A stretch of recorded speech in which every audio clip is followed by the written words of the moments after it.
really difficult time in my life. I was taking a lot in with my father's death. I've been training boxing for 6 years now. I took after my second year of training boxing, realized I was pretty decently talented at it where I wanted to step in the ring.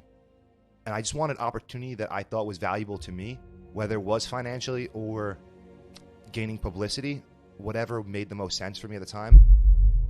I give such respect to athletes like yourself, even training, whether it's, considered celebrity fights or events, but to balance the companies, to have a social life, to be out, and then, still have to get up in the morning and check the box and train. They'll put you in a fight that you can't win because they want to build a name off of you.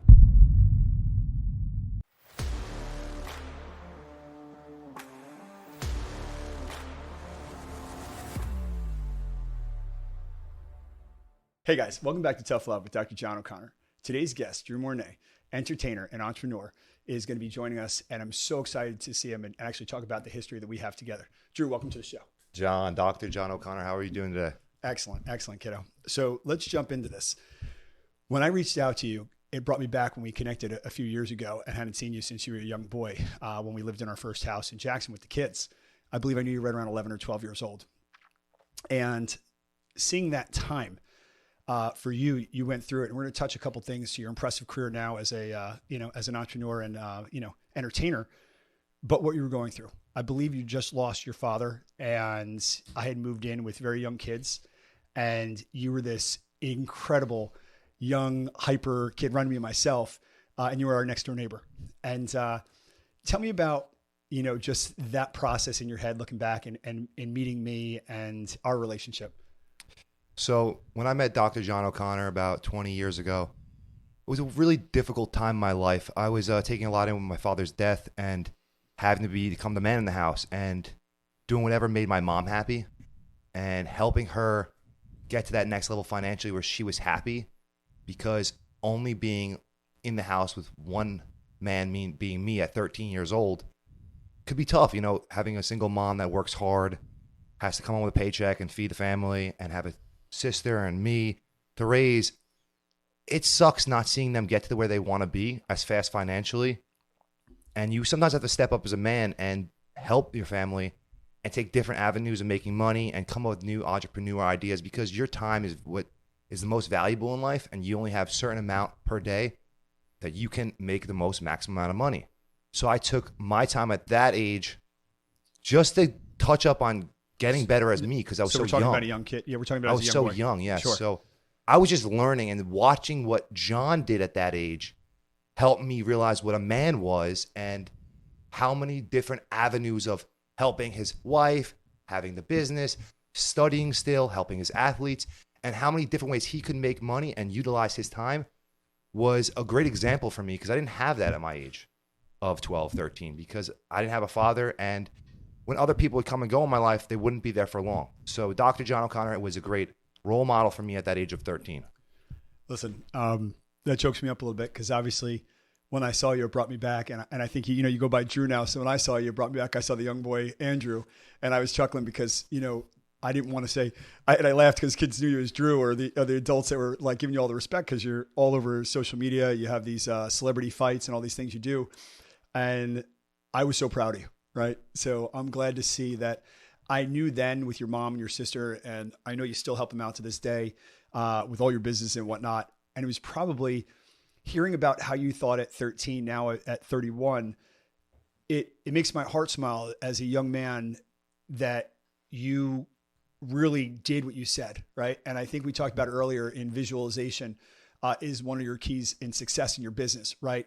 And you see it, you visualize it. You probably write it down and then you do it, right? And it was pretty neat because when we were talking, it was like a couple of years ago, and I believe you were getting ready for one of your fights, right? And I think you did that for 6 years. Yeah, I've been training boxing for 6 years now. Yeah. I took after my second year of training boxing, realized I was pretty decently talented at it where I wanted to step in the ring. And I just wanted opportunity that I thought was valuable to me, whether it was financially or gaining publicity, whatever made the most sense for me at the time. But I wasn't, at that time, I was very selective of what I wanted to do. And over time, you just become such a great athlete over working out for 20 years you just stick your mind to one thing, whether it's bodybuilding, boxing, wrestling, jiu-jitsu, and you hit that nail on the head every day. Come in, go out, whether you don't want to come, you do want to come, you just show up and you chase that dream or that goal, and it becomes easier. And before you know it, what you thought was hard is second nature to you. And what people can't do, you can do. And just keep pushing yourself, because all those small W's do add up. Even if it's you're training basketball this week, right? Yeah. But that has to do with jumping and athleticism in your legs, and you're running. Running is basically the key to every exercise. People don't realize. So running has always been a routine of mine, and I stuck to that throughout all 20 years of working out and transitioning my body from bodybuilding to athleticism and boxing and mixed martial arts. Even karate at one point I've done. So just becoming a better me all around. Love it. Now, one thing I thought was awesome, I think you recently went to a professional wrestling camp, right? Yes. And obviously there's a huge amount of athleticism needed there, and performance is theatrical. I mean, you watch these guys like The Rock and all these ridiculously elite athletes, and, you know, John Cena and going back to when I was a kid, you know, it's like it was a Big Papa Pump and Hulk Hogan and all these guys. What did you think was the craziest going in there? Because I think a lot of people laugh and they say it's fake, but what was your takeaway? Like, how hard was it? So that's the thing. I signed up for this camp. I signed up through this camp with QT Marshall and Cody Rhodes. Okay. Over the Nightmare Factory. It's out in Georgia. Okay. McDonough. Tremendous athletes all around me at all times. I wasn't sure what I was preparing for, but what I did know was my heart as a young kid watching wrestling with my dad, and everybody loved wrestling. The Rock, Stone Cold, all these guys. And having the opportunity that I have to see what it's like was priceless to me. So when I get there and I start training this, everything, like anything new, you don't know what you sign up for, and it becomes very hard. But as you keep going, weeks go on, months go on, it becomes second nature. And then the next thing you know, someone's walking in there that hasn't seen wrestling, and they think you're amazing, or you're getting better, and you're learning things, and you have from 1 move to 10 moves to 20 moves. Before you know it, you're putting matches together, and you can push the pace on becoming anything you want in that scene. So I'm going to throw a question at you. So, I mean, between your supplement company and I think your Offset or whatever, the printing company with the Offset Canvas, and the other ventures you have, do you look at that as like another business opportunity? Like, in other words, because I remember talking to you, we texted back and forth. Obviously, you experience failure because you don't know what you're doing. You're in the unknown, right? So you're like even from the mobility stuff to the recovery to the training your body. How would you tell the audience as far as a cultural moment, someone going through that? Because like you said, you were experiencing some L's, right? They weren't about little wins. Like, you're like, wow, I have no idea how to do this. How did you do that when you woke up in the morning? You're like day 12 and you're like, wow, I'm not that good at this. Was it still the same thing with like your business up here? Like, hey, you know what? I'm just going to keep my head down, keep working. Yeah. See, dealing with change of living too, and where you're staying, every day is an opportunity to meet new people also. So sure. I look at my brands as like a brother and a sister. I make them complement each other. I use the same people in-house and out-house to build them and make them more successful together. Sure. Whether it's influencers, whether it's packaging teams, whether it's people that make flyers, social media teams, camera guys, anything, they brand together. That way it makes it easiest for me to grow brands. So when I'm out there, I look at it as an opportunity to meet new athletes and people every day that can grow my brand. And any which way you look at it, you're having growth even when you're not home. Got it. So like the supplements, did you do any images with them down there with the Offset Canvas? Awesome. 100%. I actually made a canvas for every wrestler that was part of ownership in the gym. Billy Guns, Cody Rhodes, QT Marshall. Very cool. Their family. Mm-hmm. Did they do any of the supplements? And let's talk about this. I believe this company started in 2017 for you. And you keep impressing me as I keep listening to you because you've touched so many things and you keep going. You're hungry. And just like you switched out of the celebrity boxing, you're like, come see me here. And then all of a sudden you're heading off to wrestling camp down in Georgia for X amount of weeks. Tell me about the supplement company and how we can get our hands on it and what it's all about. I believe this one is Slice by Apex Nutrition, correct? Yes. Apex Sport Slice, my thermogenic fat burner. I developed in 2017, has reformulated 2 times since then, is approved for Walmart and Amazon sales. It is a thermogenic fat burner that supports fat loss, metabolism, and extreme energy. And what I love about it is you can replace it for a pre-workout, for fasted cardio. You can get this on getapexsport.com. I do sell privately, but most of the time I don't like to because A brand like mine is more exclusive, and that makes it more valuable. Okay. Also, and you can make more profit that way in entrepreneurship too. You could go and sell to smaller retailer stores, but the legwork sometimes isn't always worth it. It's about gaining customer value though, and customer. So they understand, they say Apex. Like when I grew up, it was Rip Fuel. Yeah. Right. And so now Hydroxycut. Yeah. So now this is kind of on It's par. sliced. Got it. So it's sliced. Awesome. Awesome So stuff. I love the fact when people contact me and they say they've lost weight with my products and they've seen results and this and that. It just makes me feel good. And I have this Fight Club brand that's inside Apex where I sponsor fighters and I make them Fight Club shirts. Okay. I've just hit over 5,000 shirts made. That's also like dearing to me. Seeing people represent my brand and love it they think it's cool now. It's Yeah, man, you're growing, right? Yeah, you're, you're getting the respect. And those small wins make you keep going. Absolutely. Right? Like you make a new protein, you want this flavor, and then everyone wants a different flavor. So you make another protein. You can make a pre-workout. You can brand it who you want. You know, this kid at the gym keeps asking you for this kind of flavor pre-workout. Oh, you're going to get to him next time. But then he's okay with supporting you and buying yours now. And then those people you meet along the way, like you just asked before about that camp. When I left that camp, I would say I gave a shirt to almost every kid at the camp. And I seen them wear the shirt during the camp at one point in time. Somebody that either wrestled with me or has had time to experience getting to know me realizes that it's more about growth within people, not just so much yourself. Because the more connections you have and the more people that understand what you're trying to do, they tell each other. The world's a really small place and people don't see that every day. But everybody basically knows everybody. So you have a good Well, especially you're all over social media, so you can't hide, right? Yeah, well, that's another thing is you start getting all these small wins and they add up to the point when you're like, wow, can I do this? Okay, let me try to do this. And then you're not so great at it and you get better. So let's talk about it. So that's the visualization part, right? Yeah. You had said to me today when we were talking before we jumped on air was, Doc, make sure you get it across. Visualization to me is the most important. Okay. And I started that at 15 years old. Like the notepad and the phone to savings goals to what I want to do next to it can go literally down to such small goals as like family goals, spending more time with somebody. Who would you credit for that? Was it something you just picked up on your own or was there anybody that came into your life that just really inspired you? I honestly can't put a finger on that. I would just say just me wanting to be a better me because I wanted to change my own life and what it was around me at the time of that. And I don't actually use the notepad anymore because there's just so much going on. I use a notepad for just like timeline. It's okay. Now. Yeah. But well, now goals are still in my tech heart. Devices, right? The iPhone, yeah, you could talk to it. So, you have Nextels back on that used to just chirp people. Yes. So another great question, being an entrepreneur and it's really your body, right? I mean, like, what do you like of all the different ventures you're in?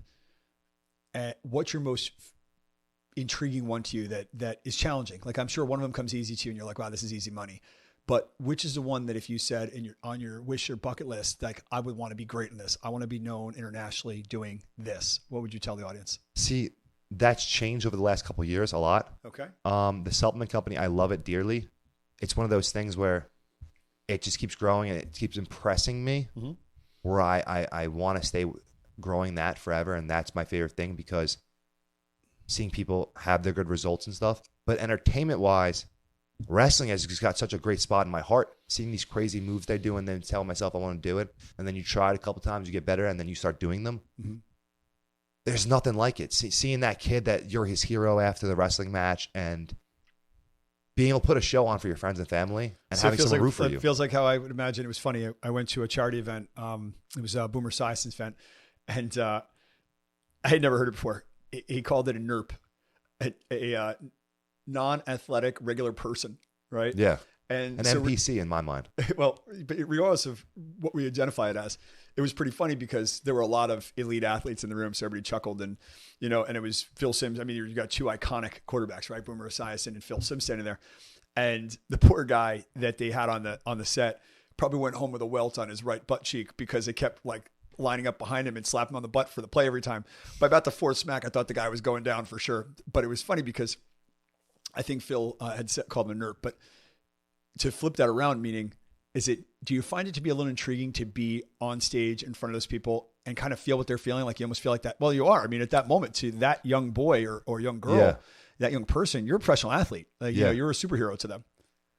You know what I feel a lot of people lack, and I could be wrong, but I feel as if this is how I see things. Being in the moment. Mm-hmm. When they're on the stage or whatnot, they don't communicate with the crowd or look their opponent straight in the eyes and realize why they're there in that moment. They're just living in the moment and just fighting in the moment. Sure. But when you can mentally break someone, you could run through them and you know why you're there and you already know the outcome and you push for that. I just feel as if you can accomplish anything, especially athleticism. Like you on the football field or basketball court, you say you're going to make that shot and then you go to that same corner spot and you shoot that 3 and you make that shot. You envision yourself making that shot over and over and over again. 100%. I'm going to interrupt for 1 second. So Apex Sport, right? This is your go-to. And I believe a couple of years ago, actually, you had you do protein powder as well, but it seems like Sliced is really your go-to. But regardless of that, what's your greatest challenge with Apex Nutrition? Like obviously I watch all these amazing companies like First Form Nutrition and even the big multi-level marketing ones that are amazing. Like I know my good friend Alexis is a huge player in isogenics. And what is the thing that you go to the pad and you start brainstorming, you start thinking like, see, is it a challenge or it's the fun part is what I look at. So yeah, go. So it is the challenge, but it's also the fun part to me. Okay. Slice is the face of my brand. Okay. There's a lot of small limited things around it. Okay. So you make a protein, you make a flavor, right? You change the flavor later. You make a pre-workout, you change the flavor. You change the formula, new flavor. Those are what make them unique and different. And you come back and reinvent the wheel and you get more customers from that. This is new. We've changed the formula in this. They have a new flavor they like, whatnot. When you reinvent the wheel and you come out with what's hot again, that's what brings new people back in. Like, oh, they're coming out again with something different. So that leads me to the next question. So is that the challenge? Like in other words, reinventing the wheel is the challenge. Reinventing the wheel. So definitely. Constantly dropping a flavor that's going to be what's going to be the hot flavor or a product. So I've studied wanting to do gummies, pre-workout gummies for a while. Okay. Remember the Gushers as a kid? I was thinking, okay, maybe when you eat it. Well, I just saw with the creatine gummies. I was trying to send them down to my son. Gush out like caffeine, anhydrous, and like maybe beta alanine and niacin. But then it came to the point of like business aspect. Can you sell enough of this? Can you make this in a large quantity? Can you get the price point where it needs to be? How much will the average person pay for this? And that's where you put the pen and the paper to the test and you say, is this the next thing I want to invent? It's just reinventing the wheel and making what's hot again. Okay. That is the biggest challenge probably in the supplement game. And what's that timeline? How fast does that happen? Is that something that like you guys are constantly under attack where it's like dropping every week, or is that something that happens like every few months? Or every season you try to come up with a new invention or product. Got it. Clothing. And because you guys are really solely on the sports supplements, internet based. Yes. Okay. So you have no hard advertising. There's no product at Walmart. I do hard advertisements through like gyms and other ways like magazines and stuff. But as far as being in stores, I like having exclusivity because the profit margins are larger, obviously, and you can capture all your customers, their emails, know who they are, what they like. Got it. And become one with them instead of to be a Sliced Apex athlete soon for the over 45 crowd. The apparel line is huge now. The dry fits. I have these new. I just started testing from China these tank tops that have built-in plastic inside to make you sweat for people cutting weight and stuff. So that's huge. It's something new I'm bringing to my brand for fighters mostly, but other basketball athletes use them and just stuff. For weight loss or just to enhance the workouts. Yeah, just to enhance your workouts. I use them boxing. It makes my workouts that much better. I don't have to try to sweat. 20 minutes in, I'm dripping in sweat. Love it. So it's an amazing. You find something. Wow, this is unique. Can I bring this into my brand and how? That's how I look at it. Okay. All right. So you know what? The one thing that I love here is that you're touching on so many different things. You're creating with your mind. You're utilizing your body. Let's talk about, just personal you. What's your downtime as far as your rituals and routines? It seems like you're remarkably organized with a lot of your business stuff. Do you have that same consistency with like your wake up routines and how you train, how you take care of your body, or is it kind of all over the place? It is. I'm like the guy that wakes up and makes his bed every morning and does everything like certain order. Like I have OCD. Okay. So I designate like 1 hour in the morning to my supplement company and then 1 hour to my canvas company. Okay. And then do the same at night. Okay. And then in between, I like to work out in the morning. I like to do 2 different type of workouts every day. Mm-hmm. One's more so bodybuilding or boxing, and then one's just full body. Okay. And I try to work out 5 days a week to 6. Try to give myself that rest time I never gave myself when I was younger. And I feel like it's very important to not get injured also. Got it. Yeah, I know, without a doubt. That's probably one of the biggest things. We're blown away, owning healthcare and being in healthcare for 20 plus years, seeing, and even what I experienced as a professional basketball trainer and an athlete and busy and running home and you wear all the hats. I'm blown away with how hard it is to stay fresh. I give such respect to athletes like yourself, even training, whether it's, considered celebrity fights or events, but to balance the companies, to have a social life, to be out, and then, still have to get up in the morning and check the box and train. What do you think is your number one thing that you love for recovery other than the days off? Do you ice plunge? Do you stretch? Do you go someplace to get worked on? It's a great opportunity for you to plug Velocity. That's what I was going to say. I go to you usually. I go to Hammer. Yeah. But Velocity does help me a lot. I've been going to you recently, and you've been blessing me with tremendous care.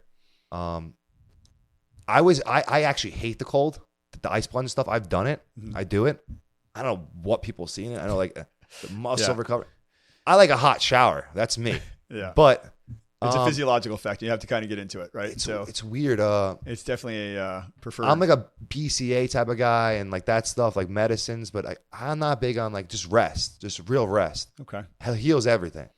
Got it. Other than that, I'm a steam room hot tub type of guy. Got it. You like heat. Yeah. It might have been must be neighbors always seeing the hot I tub. do it, and I'm like, compound. does this really do it? Like, why am I in here?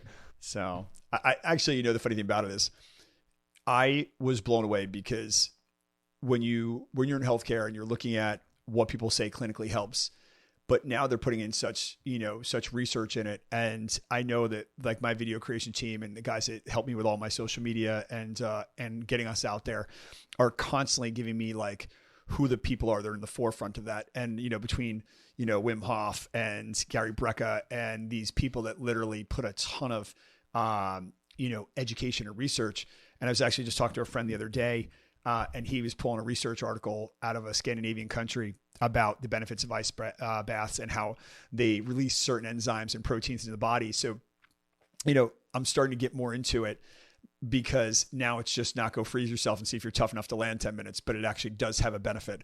And, when you're prescribing something, when you switch hats and you're not John O'Connor of the podcast, but you go to Dr. O'Connor, I like to give you a why that has value.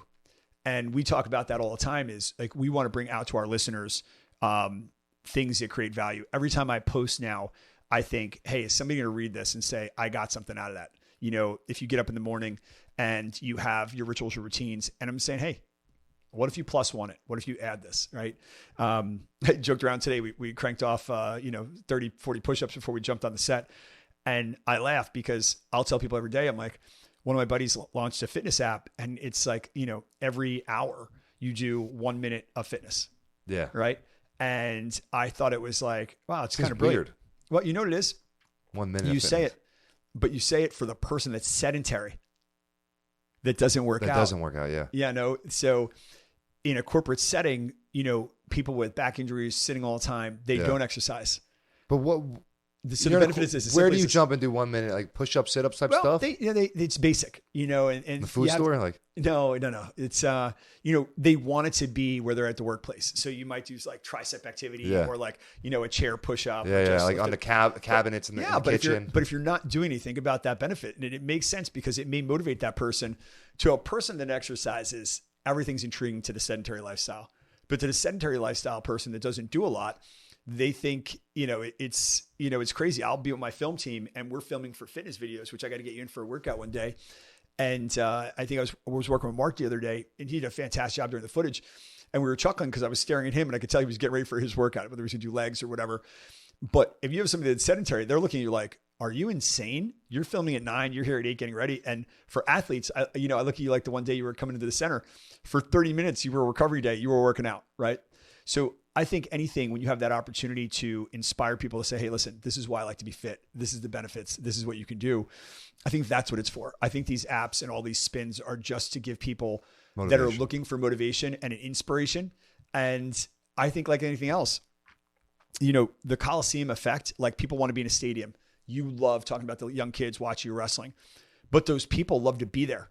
They love to be in this setting. You know, like I see my kids pop up. I think, you know, our social media team guys, they popped up. Somebody was at a Yankees game the other day, but you love it. You know, just like you want to watch at a sports bar, like, you know, that's the human condition. We want to get there and get energized, you know, but, you know, let's get back on topic with regards to, you know, you, and then what's next, you know, what's next for Drew Mournet? I want to touch on that real quick. But I realized with that app you just said, you were talking about, it's kind of trying to change their mindset. Every day when I do something, I look at it, how can I make this be a workout? Whether it's carrying the groceries in, whether it's going for the walk with the dog, I start to go for a jog with the dog. And I think it's that app is trying to change someone's mindset to make them say, okay, well, I have this 2 minutes. Let me not just sit here on my phone. Yeah, without a doubt. Let me use this 2 minutes to become a better me, even if it's push-ups, right? But those wins will keep adding up. 1,000%. The smart thing with this, they admitted a game too. So, you know, and these tangents are kind of funny to go on every once in a while, but gaming's become something I watch adults, you know, when I say adults, I mean, you've been around me since you're 11, 12 years old, but you know, that gaming revolution started when we were kids, but it went away. But now I see adults still gaming. The Oculus. Yeah. Well, not even that. It's like, you know, they have the phone, and when that app goes off, mine's going to buzz in a few minutes. And when we go on the hour, say at 5 o'clock, you're getting coins all day. Coins. So now as they're getting it, and say there's 100 people in the workplace, now you're competing. Now somebody that didn't like to exercise is sitting there arm pumping, and they got to check in, and here's your employee, you know, your coworkers. And I think when you talk about it, you look at team building so many different ways. And I love watching the small groups. And you talked about it, how your one company feeds the other company. We try to do it between our centers. And whether, you know, years ago, I'd make all my staff do planks and push-ups, right? I had to go a little easy with them now. But like, whether it's getting dressed up or getting motivated or posting social media, people love friendly competition. Love it. You know, and when you can inspire them in a game setting where there's a winning and a prize, everybody likes a prize. It's like the same thing as everyone, like, at the end of the day, loves gambling. Whether they want to gamble on like what the next car color is driving down the road, or it's the game tonight. It's just like human nature. I agree. It's just, let's touch on what's next, like you were going to say. Well, let's do this. So where I think I want to take you now is, what do we have next? We have the supplement company. You have Offset Canvas. You have the entertainment component. Do you have any events coming up? Do you have any fights or anything coming up? Yeah, I have an entertainment fight for celebrity boxing in Atlantic City. And when is that? December 2nd. Okay. Tell me about that. And so I'm fighting an entrepreneur. Any big names? Yes. So fighting an entrepreneur named Justin, DJ Law. Okay. Don't know too much about the guy. Just know that I'm going to run through him on December 2nd. But Sugar Ray Leonard's going to be there. Sugar Ray Leonard's son is a featured main event against Mark Coleman. He's fighting Sugar Ray Leonard's son. Okay. Mark Coleman's like 59 years old. So I'm really interested in how that's going to play out. But just being in a car with Mark Coleman's pretty freaking awesome, if you ask me. So, and then there's a bunch of other athletes fighting underneath me. There's some bare knuckle guys, some other boxers. So what's that all about? Like the audience, how many people come to these events? Like these events have about 1,000. Okay. They're like events in Atlantic City, pop-up events. A friend of mine runs a promotion. His name is Damon Feldman. His brother owns BKFC. His brother's name's David Feldman. Okay. Their dad was a big boxer. Damon Feldman used to be a professional boxer. He's gave me such great opportunity and realized the superstar within me. So he gives me such great opportunity to present that to other people, and I fight all these celebrities. And he believes in me and sees a vision in me. So that's where it takes me to say, how can I build back with this guy and make these events awesome? Is he tied into any of your companies or? No, he's not tied into any of my companies. He's a friend of mine. Got it.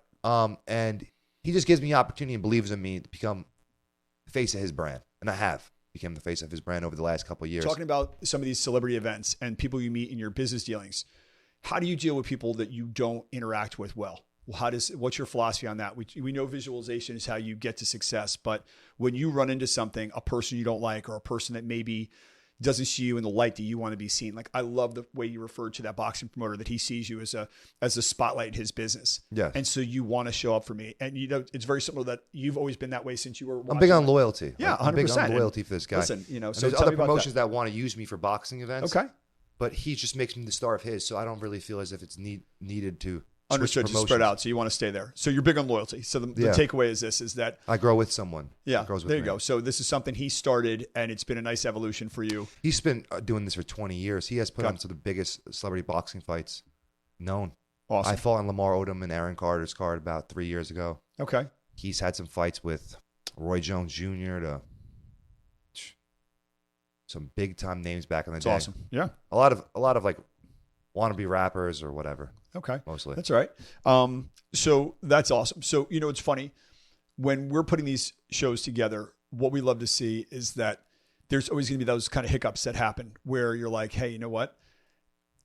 There was an emotion there, and you're trying to figure out, in your career, what's the right road you want to go down, what you don't like, and people start pulling you in different directions, right? So when you were doing the fighting, were there some people that you saw right away trying to pull you away from what you liked and you didn't enjoy them, so you kind of stay in your lane with regards to, this promoter you're working with right now? Is that accurate? You understand what I'm saying? Yeah. So it's just one of those things where people will like say, oh, should you work with this person? You shouldn't work with this person. But then you just kind of go with your gut on what you like to do and where you see yourself progressing and who believes in you. Understood. It was neat. We had an MMA boxer that was in a couple months ago. Really, we've just been the podcast's only been for a couple months. It's neat that you're in control of your career.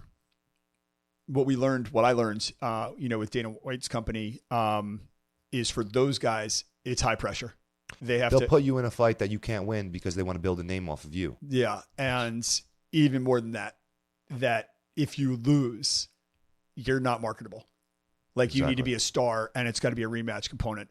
I didn't grasp that until my guys, my film crew is they're young studs, but they know that industry. Just like my son, if I text him, he'll tell me every guy that's fighting from heavyweight all the way down to the lightweights. Yeah. And so what I like to see for you is, what do you think about that you're in kind of control of that? Do you kind of say, I want to fight again, or do they reach out to you? They're promoting an event. Like, do you create your schedule? A lot of different promotions have been contacting me, but he's one of those people. I don't have like a contract with him on so many X amount of events, but he gives me great opportunity. So I take whatever opportunity is presented to me that I believe I can. And they're paid events, of course. Yes. Awesome. That I believe I can make the most of. Okay.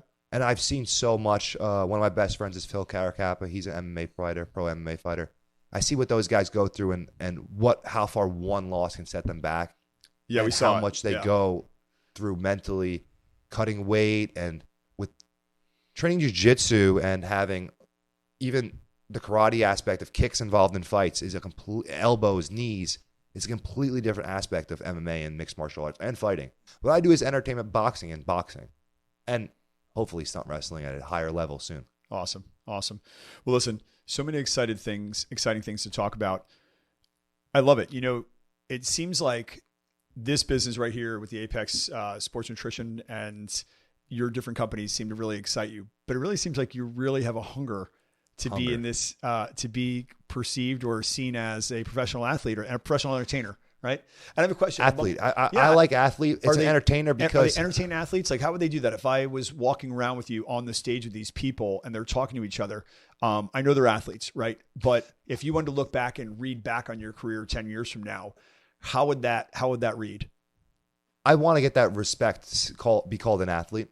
Okay. And I respect the word so much. Got it. That I like to call myself an entertainer because at the end of the day, that's what I like to do. I like to entertain, whether it's on the field through athletics. Through athletics. Yes. Awesome. And so tell me this, it sounds like Georgia was really an awesome, both physical and mental win for you with the wrestling. Loved it. When, and obviously you got to still train to stay sharp.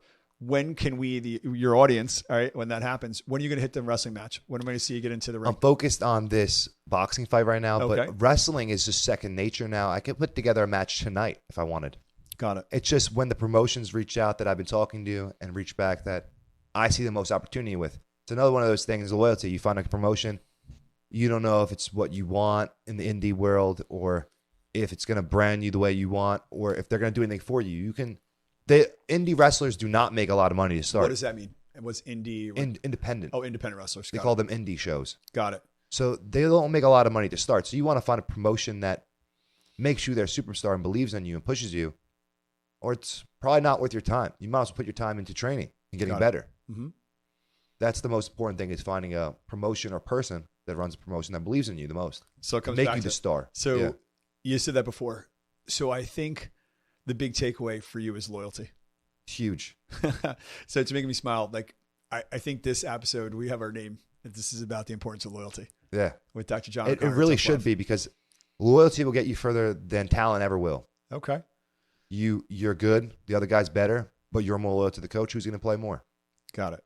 But Even it if you seems get like the same amount of time, right? Did you deserve that amount of time? Or well, it could go. That's a slippery slope. You know what I mean? So, but I think what I see with you, if as being an employer for most of my career, is I love the fact that everything you talked about, you keep your guys together, and it really started with your mom and your sister, right? And that was one thing. I was with somebody, one of my previous employees, knew you from town, growing up in Jackson, and she knew your story.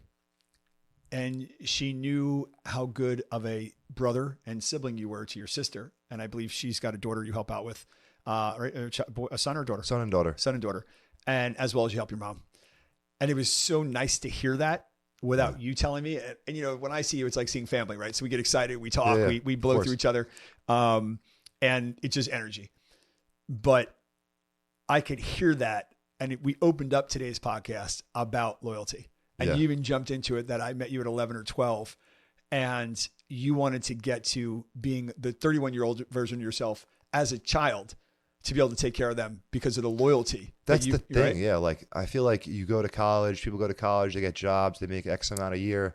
They hit this plateau where entertainment and your own businesses can never have a plateau. You can make as much as you want to be able to take care of your family and not just yourself.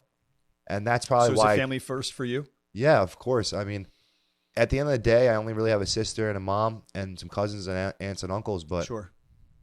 At the end of the day, it's all you really have. Looks fade, people fade, things fade.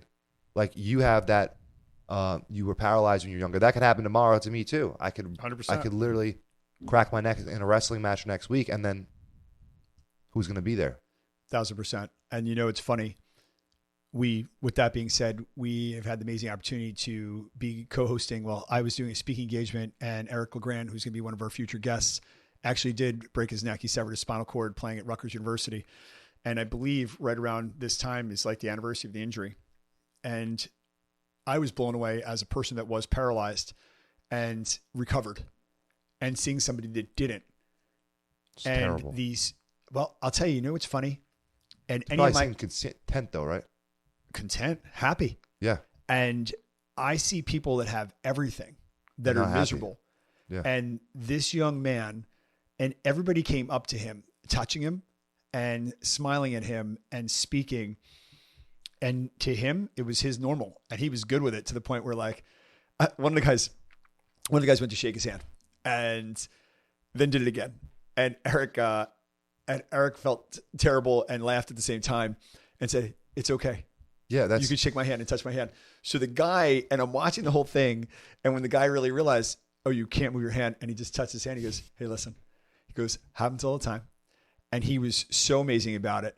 And I was sitting there, and I'm thinking about our world and the ignorances and this and that, and how good of, like, just a human moment that was, that he's like, "Hey, I'm good with it. I understand."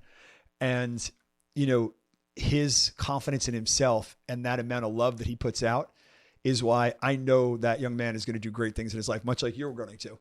And, but like I said, I think for you, the energy you brought today's podcast about loyalty, about what you want to do, your brands, your brands, right? You got multiple brands and how they tie in. And we're definitely got collabs coming down the pipe. So you heard it here first, that we're going to be doing some cool stuff. And, I see this, I won't hit you up for any money, but you're definitely going to be sponsoring a podcast soon. And, but what I will tell you is, what I need to see is December 2nd, I'm bringing a crew. I'm definitely going to come down and check out this fight. It's be fun. And, so you'll see me down there for that. But tell me this, we're getting close to the end of the show today. Tell me what you think has been the greatest part of your journey to date. The ups and downs. Okay. Just getting to enjoy life as it comes. traveling, friends, family, and the people that are there for you with the wins and losses are the true ones, the ones that, and I mean, not in entertainment aspect, wins and losses, or athleticism, wins and losses. I mean like wins and losses in life. Okay. And Deeper. yes. And just someone that actually picks up the phone and cares about you, and giving back to those people is probably along the lines of like, while making money and they don't forget about you. It comes down to loyalty. Yeah. Chasing things, like giving back to them and seeing their happiness. That was big to me. Absolutely love it. Drew, today was an absolute gift. I can remember like it was yesterday seeing you run across my yard and take care of my son and play in the backyard.